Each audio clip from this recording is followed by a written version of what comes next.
नमस्कार. आपल्या सगळ्यांचं लक्ष लागून आहे मॉन्सूनकडे, कारण तो भारताची जीवनरेखा आहे. पण 2026 मध्ये ही जीवनरेखा कशी असणार आहे? भारतीय हवामान खात्याने नुकताच एक अंदाज जाहीर केलाय आणि त्याचा थेट परिणाम आपल्या सगळ्यांवर होऊ शकतो. चला तर मग जाणून घेऊया, काय आहे हा अंदाज? तर सगळ्यात आधी महत्वाचा आकडा. अंदाज आहे तरी काय? हवामान खात्यानुसार देशभरात सरासरीच्या केवळ 92% पाऊस पडण्याची शक्यता वर्तवली आहे. म्हणजे सोप्या भाषेत जिथे 100% पाऊस पडायला हवा तिथे फक्त 92%च पडेल. आता यात 5%ची तफावत गृहीत धरली आहे, पण तरीही मूळ मुद्दा तोच राहतो, पाऊस कमी पडणार आहे. आणि ही शक्यता किती आहे माहितीये? जवळपास 66%. म्हणजे विचार करा, 3 पैकी 2 वेळा अंदाज हा कमी पावसाचाच आहे. हा फक्त एक आकडा नाहीये, तर हा एक गंभीर इशारा आहे, ज्याकडे आपण दुर्लक्ष करून चालणार नाही. आणि म्हणूनच 2026च्या मॉन्सूनचा हा अंदाज संपूर्ण देशासाठी एक चिंतेचा विषय बनला आहे. आपली शेती, पाण्याची उपलब्धता आणि थेट अर्थव्यवस्था या सगळ्यावर याचे खूप दूरगामी परिणाम होऊ शकतात. पण आता सगळ्यांच्या मनात एकच प्रश्न आहे की असं होणार का? या अंदाजामागे नक्की कोणती वैज्ञानिक कारणं आहेत? चला, हेच समजून घेण्यासाठी जरा खोलात जाऊया. नमस्कार. तर या प्रश्नाचं उत्तर हवामानशास्त्रामध्ये दडलेलं आहे. बघा, आपल्या मॉन्सूनवर अनेक जागतिक घटक परिणाम करत असतात आणि असं दिसतंय की यंदा यातले काही घटक आपल्या बाजूने नाहीयेत. यातला सगळ्यात महत्त्वाचा खलनायक आहे एल निनो. हे नाव आपण अनेकदा ऐकतो. सोप्या भाषेत सांगायचं तर प्रशांत महासागरात होणारी ही एक मोठी घडामोड आहे.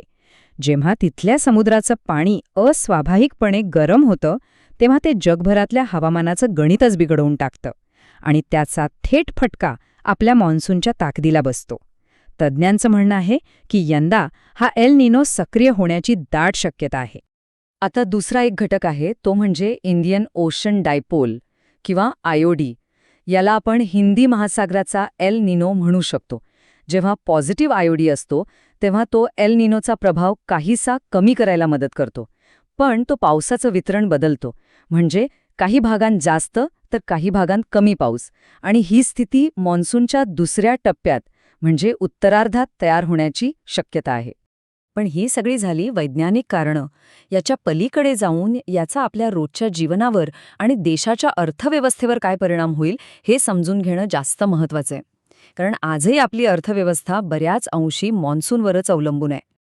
याचे परिणाम आपल्याला अनेक पातळ्यांवर दिसू शकतात. पहिला आणि थेट फटका बसेल तो आपल्या शेतकऱ्याला. कमी पावसामुळे खरीप पिकांच्या पेरणीवर परिणाम होईल. सोयाबीन, कापूस यांसारख्या पिकांचं उत्पादन घटू शकतं.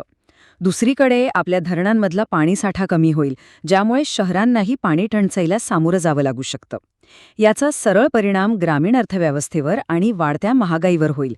आणि विशेषतः महाराष्ट्राचा विचार केला तर मराठवाडा आणि विदर्भासाठी ही नक्कीच एक धोक्याची घंटा आहे. तर मग आता या परिस्थितीत पुढे काय? हा एक इशारा आहे आणि यावर आपल्याला तातडीने उपाययोजना करणं गरजेचं आहे. कारण तयारी हाच यावरचा सर्वोत्तम मार्ग आहे. म्हणूनच सरकारी यंत्रणा आणि शेतकऱ्यांनी एकत्र येऊन काम करण्याची गरज आहे. पाण्याचा प्रत्येक थेंब वाचवणं, कमी पाण्यावर येणाऱ्या पिकांची निवड करणं आणि जलसंधारणाची कामं वेगाने पूर्ण करणं या सगळ्या गोष्टींवर आतापासूनच लक्ष द्यावं लागेल. थोडक्यात काय, तर हा अंदाज केवळ हवामानाचा नाही, तर देशाच्या आर्थिक आणि सामाजिक स्थैर्यासाठी एक मोठं आव्हान आहे. 2026चा मॉन्सून खरोखरच आपल्या अर्थव्यवस्थेची आणि आपल्या सगळ्यांच्या तयारीची एक मोठी परीक्षा घेणार का? या प्रश्नाचं उत्तर तर वेळच देईल, पण तयारी आपल्याला आजपासूनच सुरू करायला हवी.